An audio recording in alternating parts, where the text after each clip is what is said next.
Hey guys, what's up? Tech Flash here. Okay, so when my boy Marky Mark appeared on screen at Facebook's Virtual Connect conference last Thursday, all smiling, and he wandered through rooms filled with mid-century modern furniture, he looked like a man that was unbothered. Like, whistleblower? What whistleblower? What even is a whistleblower? Instead, Zuki Zook and his lieutenants cheerfully laid out their vision of the so-called Metaverse, the immersive virtual environment that Facebook, which as of Thursday has been renamed Meta.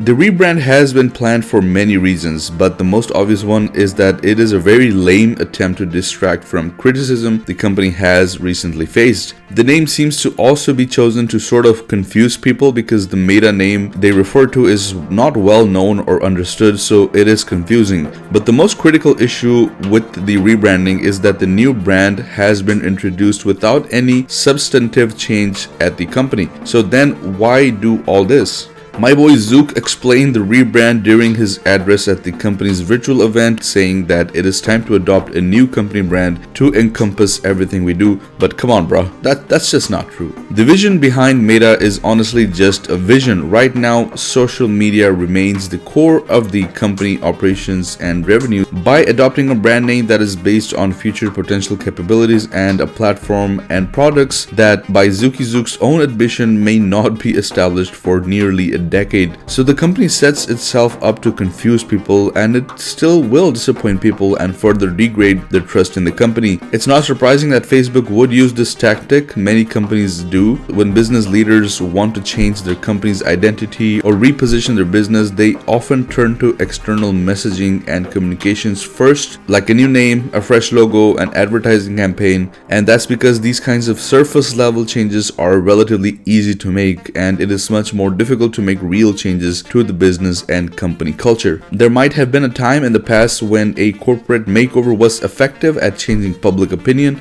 but today's customers are much savvier. They must be offered something substantially different or see reliable evidence that problems have been fixed before they will believe that the company has actually changed. They demand authenticity from the brands they do business with, and they expect companies to be on the inside what they say they are on the outside as well. By adopting a new name, Facebook may be trying to claim that it is developing innovative technologies that bring people together in new and exciting ways, but in reality, it is a company that is building and promoting potentially dangerous products, harboring a dysfunctional workforce culture, and losing the faith of its customers. It should have waited until it addressed these problems and, more importantly, established itself as a provider of Metaverse products or applications before announcing a new brand. If you guys remember, that's what Google did when its corporate entity was rebranded to Alphabet in 2015. Over many years leading up to the change, Google's business had expanded well beyond its search engine products. When the company adopted its new name, it had already become a tech giant comprised of a wide range of companies and products, including driverless cars, medical devices, and smart home appliances. As a result, the brand change not only made sense, but it also effectively minimized the association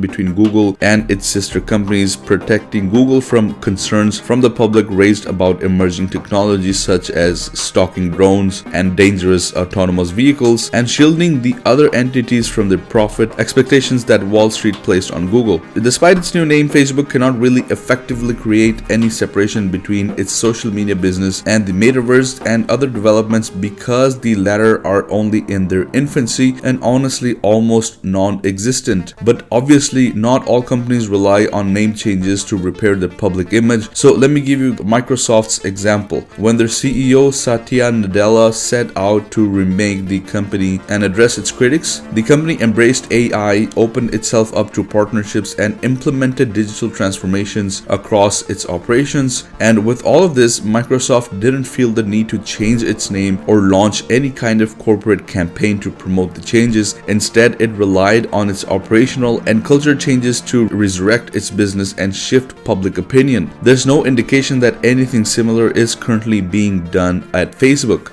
Building the metaverse won't solve any of the problems overnight. It probably won't solve them at all and could in fact invite new kinds of scrutiny that Facebook wouldn't have faced if it had simply spent these next several years focusing on all of its attention on fixing the issues with its existing products. But it would be wrong to write Facebook's metaverse off as just a marketing gimmick or a strategic ploy meant to give the company more leverage over its rivals. If it works, Mr. Zucki's metaverse would usher a new era of dominance, one that would extend Facebook's influence to entirely new types of culture, communication, and commerce. And if it doesn't, it will be remembered as a desperate, costly attempt to give a futuristic facelift to an old and needy social network while steering attention away from pressing societal concerns. Regardless, this isn't a vanity stunt for Marky Mark. In the metaverse, he has found what may be an escape hatch, a way to eject himself from Facebook's messy, troubled present and break ground on a new, untainted frontier. No wonder he looked so happy. But anyways guys, that is it for the metaverse. Let me know what you guys think. Is this something that will change Facebook's image? Let me know your opinion down in the comments below. If you enjoyed the video, please consider a like and consider subscribing if you haven't already. Thank you once again for watching, and I'll see you guys in the next one. Peace out.